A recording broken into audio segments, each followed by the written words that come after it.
É engraçado porque eu nunca tive vocação para escrever nada assim, literária não, nem vocação, não imaginava que eu soubesse escrever algum texto, né? Quando eu comecei a advocacia, que foi em 80, 81, que eu comecei a fazer as petições, o juiz de direito daqui, na época, já era, então, o doutor Geraldo Salvador de Moura, saudoso doutor Geraldo Salvador de Moura. O doutor Geraldo passou a morar aqui, em frente à casa do doutor Acácio, para baixo ali onde Orlandino morava, onde eu morava aqui, que é do grupo do AA, né? E essa casa está lá ainda, ela é do Cláudio Curumbá, hoje está ali. Então, nós éramos vizinhos. E o doutor Geraldo, quando eu fiz a petição, a promotora de justiça daqui, a doutora Edna Mamari de Mello, lembro direitinho o nome, e eu encaminhei a petição e esqueci de dar valor à causa. É um chavão. Ações você tem que dar, né, a maioria das ações exige o valor da causa. Só que é de valor inestimável, algo que, enfim. E eu até estava na barbearia. E ele me indicava como perito, antes de terminar o curso de Direito, para ajudar. Ele seguiu o que o doutor Aderima Orlandino pedia, para ajudar os pobres, o dinheiro, que acho que até fiz esse comentário no outro momento aí. Era para ajudar os carentes, então me nomeava eu e o Egon Brenner, né, para ser perito, mas o dinheiro era revertido para os pobres. Perito não, arbitradores. Perito não, perito era o agrimensor, mas éramos arbitradores, árbitros. Só assinávamos ali, o agrimensor faria direitinho. Hoje eu posso dizer, né, era muito legal, porque eu não tinha qualificação, mas o Egon tinha, na prática e tal. E eu entrava, né, para realmente poder ajudar. Então, em razão disso, o doutor Geraldo, quando assumiu, o Orlandino conversou com ele e a gente prosseguiu. Então, a gente já tinha um trato inicial. Mas quando eu encaminhei a petição, chega o Amadeu, né, que era Amadeu Gomes de Araújo, conhecido como Amadeu Pataca, chega lá no barbearia, ô Rubio, o doutor Geraldo está te chamando ali. Eu falei, meu pai do céu. Pensei, deve ser alguma coisa tinha dado entrada na petição, era a primeira petição minha. E eu pensei, vai ser de arbitrador, alguma coisa. E eu cheguei, ele me sentou lá na frente dele, assim, no gabinete. Aquele sofá que ainda tem guardado, lembra? Meio roxo, assim, era vermelho meio para roxo. E eu sentei nele, bem na frente dele, e fechou a porta. Aí ele começou, Rubens, eu recebi uma petição sua aqui. É a primeira, não é? Eu falei, é. E aquilo eu já comecei a ficar vermelho. E, nossa senhora, o que será, meu Deus? Ele falou assim, olha, muito boa. Eu não imaginava que você já estivesse minimamente preparado para isso. Mas com um defeito que desmorona o seu pedido aqui. Pensei, meu pai do céu, eu fiquei dias tentando ajustar. Então, estou falando como é que você vai escrever, né? Você escrever para um juiz analisar, né? Para um promotor fiscalizar, para um dono de cartório que autua ali, punha, formando o processo, eles acabavam lendo o Vivim, né? A Dona Gotinha no outro cartório, é onde tramitava os dois processos, os dois tipos de ações, né? Vivim lá no de família, ela nos outros cívios. Falei, olha, faltou você dar o valor à causa. Olha, está protocolado aqui, o Amadeu mostrou, eu vou te devolver, você vai lá, era a máquina de escrever, né? Você só acrescenta aqui nessa última folha, assim, ó, dá essa causa valor de tanto, você pode pôr qualquer valor. Tá? As coisas você vai recolher depois. Eu voltei lá, porque não tem jeito nem de recolher custo. Voltei, fiz e devolvi. Passado uns tempos, eu fui peticionando, e eles foram me enaltecendo. Cheguei um dia no cartório da Angotinha e a doutora Edna estava lá, promotor de justiça. Quando folgava o trabalho dela, que o gabinete era ao lado ali, né, ela ia, às vezes, no horário de lanche, eu ficava ali no cartório da Angotinha, as duas conversando. Eu cheguei, ela já me conhecia, falou, nós estávamos falando aqui sobre você. Não era senhor, né? Eu tinha 21 anos, 22 anos. Aí ela falou assim, as suas petições são muito boas, muito boas. E aquilo eu animei, né? E comecei a dar as floreadas, coisas, e assim veio, assim, não eram boas, né? Sempre, como sempre, generosas, mas me incentivaram muito, muito. Então, com relação a poema, acreditem, nunca imaginava. E o Pascoal gostava. Assim que o Pascoal faleceu, eu comecei a refletir mais, e comecei a escrever alguma coisa que eu sentia. Em 89, acho que 90, primeira escrita, veio assim. Aí em 2000 eu publiquei uma coisa, uma obra ou outra, de poemas, de memórias. Tem que responder a pergunta, o critério de escolha dos personagens. Tem coisas na vida, e a maioria delas na vida, que a gente só percebe que tem valor depois que perde ou depois que ultrapassa aquela fase, né? Na sua fase de vida. Por exemplo, nós mais jovens, quando jovem, todo jovem ele tem aquele momento de euforia, né? De busca, de resultados, de querer algo, de almejar. Muito bom isso. E tem um momento que quando eu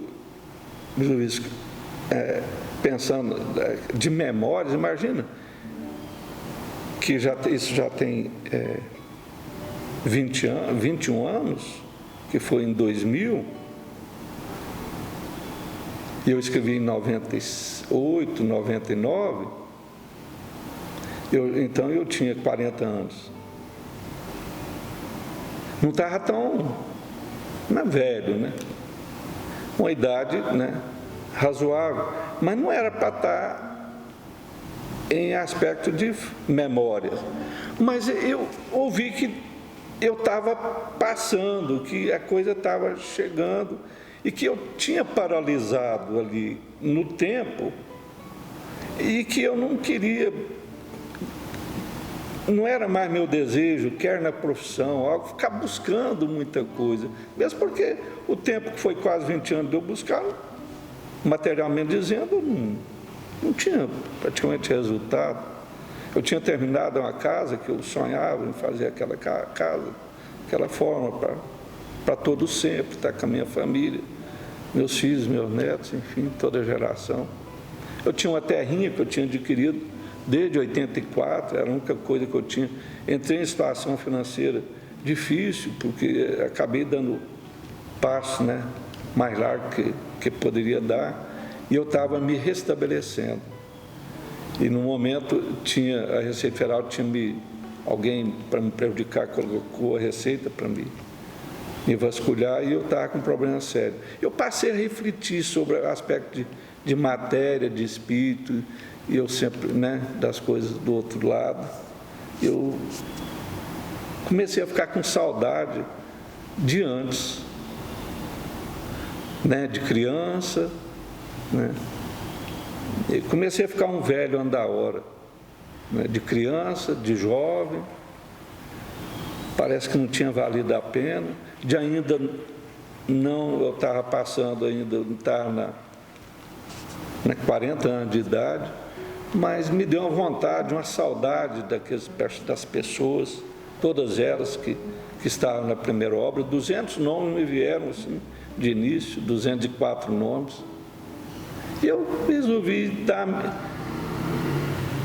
registrar, né, fazer uma biografiazinha de cada um e registrar a impressão que eu tinha daquelas pessoas. E a cada um eu contei com a ajuda da minha secretária na época, a Juliana, que é a esposa do Oswaldo, lá da Drogaria Visão, e a Juliana me ajudou muito. Há poucos eu tive a oportunidade de chegar até os familiares, mas ela foi em todos eles. Só um se recusou a permitir que eu fizesse a biografia dele e registrar as minhas impressões. Esse ficou fora, eu prefiro não dizer quem. Faleceu não tem muito tempo, mas era um senhor um pouco diferente, muito, parecia orgulhoso. E pensou que talvez o registro que eu fizesse não fosse bom. Mas foi assim, sabe, Caverlan, sobre o celeiro. Eu tenho já pronto, já há 20 anos, aí eu dei sequência nessa época. Em 2021, em 2001 eu terminei o Celeiro de Saudade 2, aí já de uma forma diferente, está até aqui aberto, está registrado, bem guardadinho aqui. Aí, além da biografia, me foi sugerido que fizesse, né, um poema para cada um. Então está aqui registrado também esse, né, mais 200 nomes, 200 personagens. Então nós já estamos com 403 personagens. E eu penso assim, aí pode até indagar, por que não publicou? Porque parece que, né, as pessoas estão buscando outras coisas agora. Então, às vezes, mais daqui uns dias, né? Permite que eu leia? Lógico. Eu deixei reservado aqui, por quê? Porque é interessante. Quando me foi reservada escolher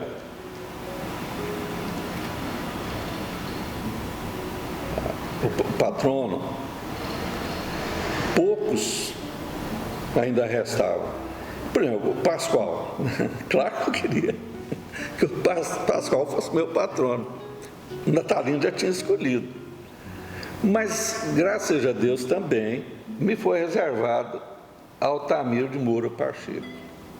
Então, imagina, quem é Altamiro? Quem foi Altamiro de Moura Pacheco? Hoje já vai falar, né, no parque, né, entre Goiânia e Anápolis, Parque Ecológico, Altamiro de Moura Pacheco. Mas quem foi ele?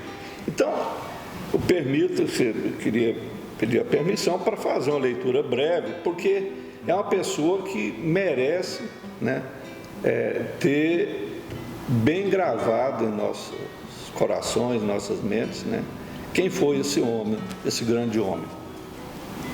Era um médico e pecuarista.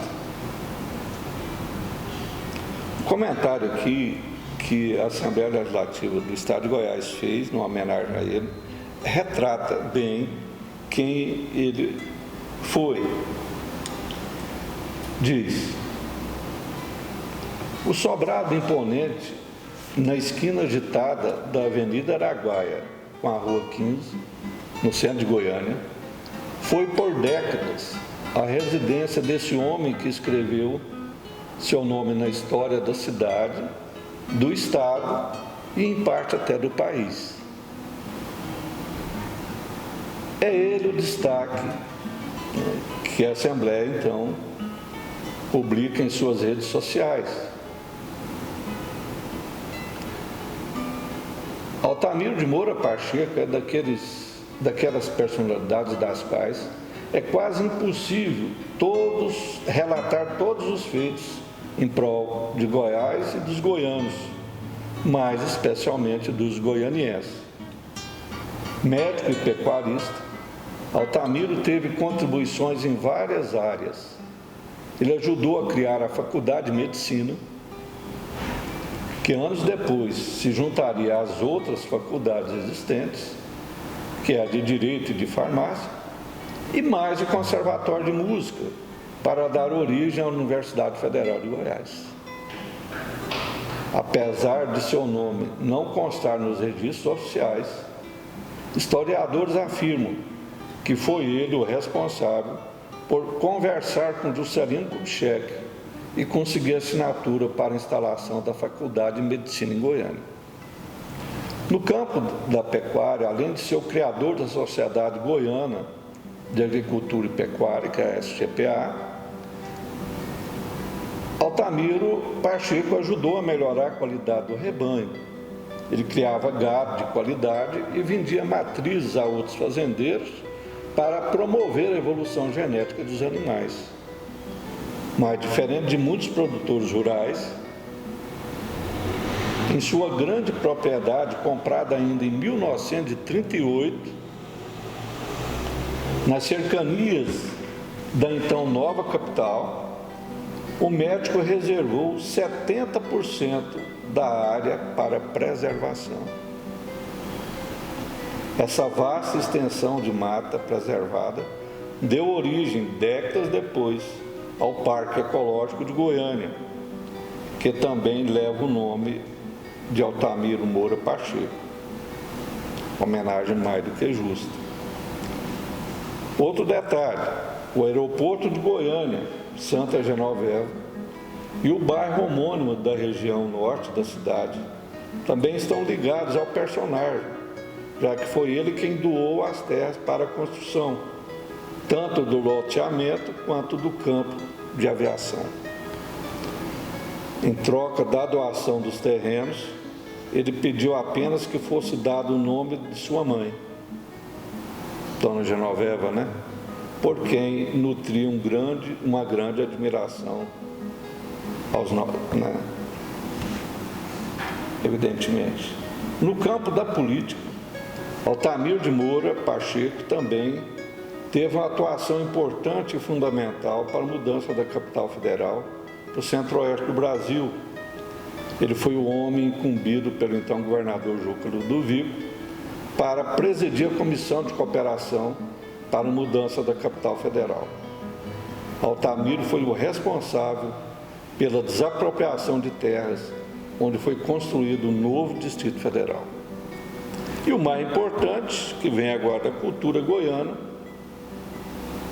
como se não bastasse esse currículo extenso de suas realizações, Altamiro de Moura Pacheco deixou ainda um grande legado na cultura. Escritor, membro da Academia Goiana de Letras, do Instituto Histórico e Geográfico de Goiás, intelectual reconhecido, doou a casa histórica onde morou por vários anos, desde que se mudou para Goiânia para a Academia Goiana de Letras. Além do sobrado, foi doado todo o acervo pessoal de Altamiro, contendo fotos, medalhas, livros de história, biblioteca, bens móveis e obras de arte que preservam a história de Goiás. O sobrado, então, transformado em Casa de Cultura Altamiro de Moura Pacheco, foi integrado ao patrimônio da Academia. Desde a doação em 1993, foi palco de diversas atividades artísticas, como o lançamento de livros, palestras, solenidades, e abriu suas portas à visitação pública, servindo assim ao fim pretendido pelo mecenas. Altamiro de Moura Pacheco morreu aos 100 anos, em junho de 1996, mas com tantos feitos em favor do nosso Estado, ficará eternizado, não somente nos locais ou prédios públicos que levam o seu nome e de sua mãe, mas também na história de Goiás, em particular do pequeno aqui escritor da grande Bonfim Silvânia. Isso é muito bom. É interessante, eu sempre que vinha alguém,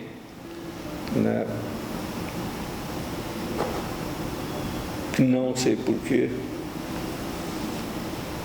que eu não conhecia, mas que sabia que era daqui, em Silvânia, e tido, até como uma autoridade, e o Sêneca sempre assim foi considerado, não só para ser prefeito. Imagina um homem que dedicou a vida toda, Zé Sêneca, a vida toda, a causa pública. Né? Antes de eu nasci em 57, 10 anos antes, ele terminou o mandato dele em Silvânia, então eu ouvia dizer do Sêneca. Mas olha, trabalhou 12 anos no CRISA, trabalhou 12 anos na Santa Casa de Misericórdia, Santa Casa de Goiânia, como tudo diretor, 12 anos na GEAB hoje, né? Depois terminou, só aí já deu 36 anos, terminou na antiga Ozego, um homem, diretor e tal, com todo respeito aos atuais, né? O patrimônio dele, material, ele preferiu deixar o patrimônio, o legado espiritual do homem, do caráter, da atitude, né, do comportamento dele, das ações dele. Mas materialmente não, salvo engano, ele deixou uma casa para a família, onde ele morava, sem posse. Então, sabendo que o Sêneca estaria aqui, acho que foi até o Geraldo Coelho que me disse que ele estaria, foi num lançamento de um livro, algo, e eu resolvi escrever, e o conheci pessoalmente. E eu vim para casa, exemplo que aconteceu quando eu tinha um desembargador que veio fazer a inauguração do fórum aqui, e contou exatamente como era ele, quando vinha no trem de ferro e descia na estação e que vinha de Goiânia, ainda jovem, que ia estudar lá no colégio, no aprendizado marista, que na verdade o colégio Santa Cruz, que é de Patos. Aquela dor que até você dizia hoje aí com relação a outros. E eu escrevi para ele um poema assim que ele saiu e fiz chegar até ele. Ele publicou no livro que ele lançou lá em Perinópolis. Será referência posteriormente. Mas do Sêneca eu fiz o poema e entreguei para o Geraldo. Falei, você podia entregar para o Sêneca lá, porque ele me deixou uma marca muito profunda.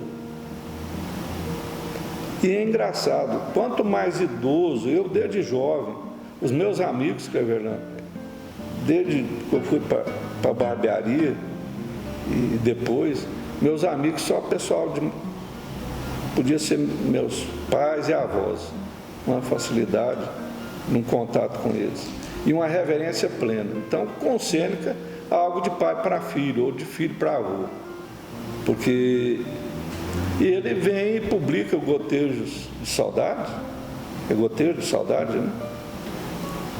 E me presenteia com o meu poema, integrando o seu livro. Fiquei muito feliz. Continuo feliz assim, lembrando. E eu o tenho, né?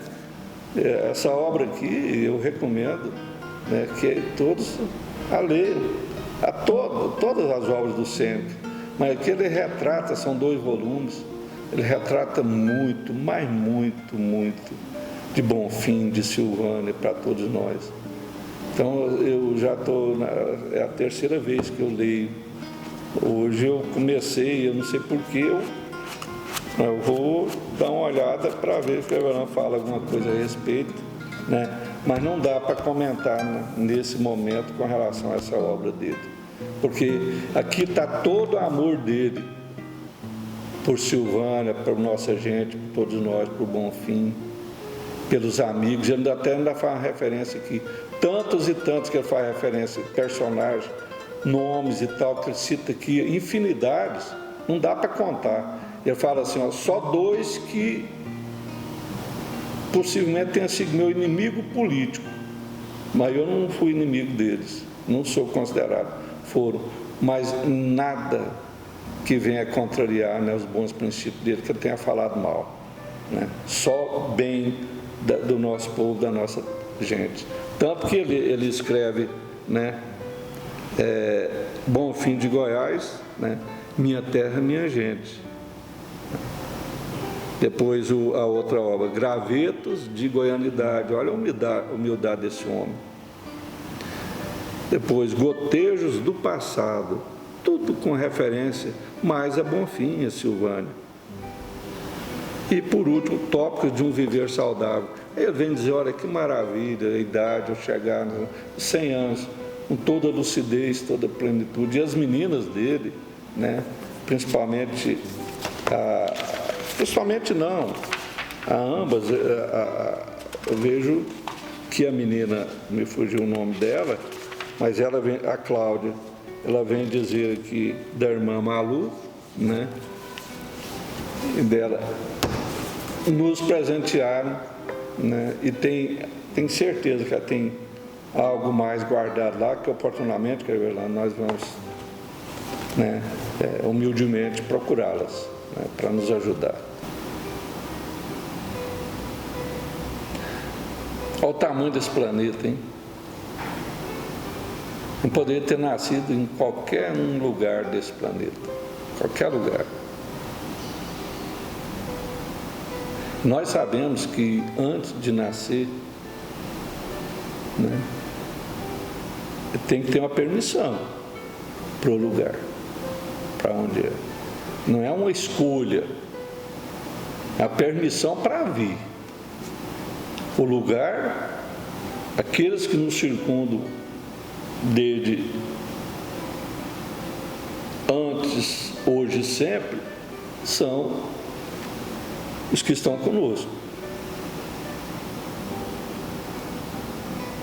E o resgate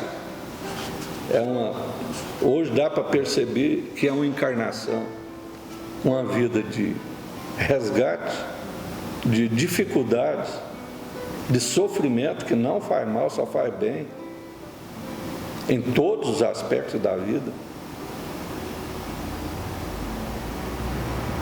Ser presenteado com Silvânia, com Bonfim, com Silvânia, olha onde que eu nasci, o local que eu nasci, na rua Francisco Zé da Silva, na rua direita, a primeira rua de Bonfim, ao lado da igreja Nossa Senhora do Bonfim. Todas as cidades antigas têm a sua rua direita, que é a primeira rua que era construída à direita da igreja que dava início à cidade. Por que não é à esquerda? Porque a direita sempre foi a direita. Então, qual o orgulho? É desse lugar que já vem sendo abençoado desde o início, né? Desde 1774, até mesmo antes, com tantas dores, tantos sofrimentos, né? Tantos mandos quantos desmandos, com ouro, né?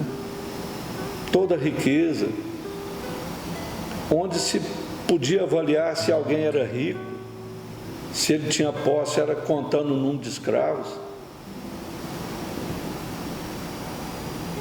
Eu nasci nessa cidade sendo um escravo. Nós, na sua maioria, somos escravos de atos pretéritos. Então, eu orgulho a cidade nos abrigar. Quer dizer, nasci, cresci, estou aqui até hoje, eu fui ali para Gameleira por circunstância, mas é Silvânia, para dormir lá, porque a circunstância me coloca para não ficar distante. Então, como não ter orgulho? O orgulho é... Por que ter orgulho de Silvânia? É porque a gente tem que ter orgulho da mãe. E se a mãe te repreende, se ela lhe nega algo, É porque, ou às vezes, ela lhe deu algo, um presente, e você não fez bom uso, ela não vai lhe dar mais.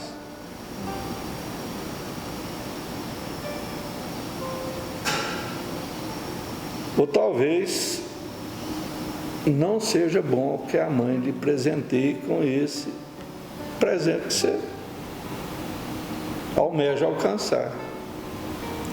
Então, no aspecto, a gente vai analisar, no aspecto político, né, do homem público, nós podemos deixar oportunamente algum registro das tentativas e das negativas, do pouco que, como homem público, eu pude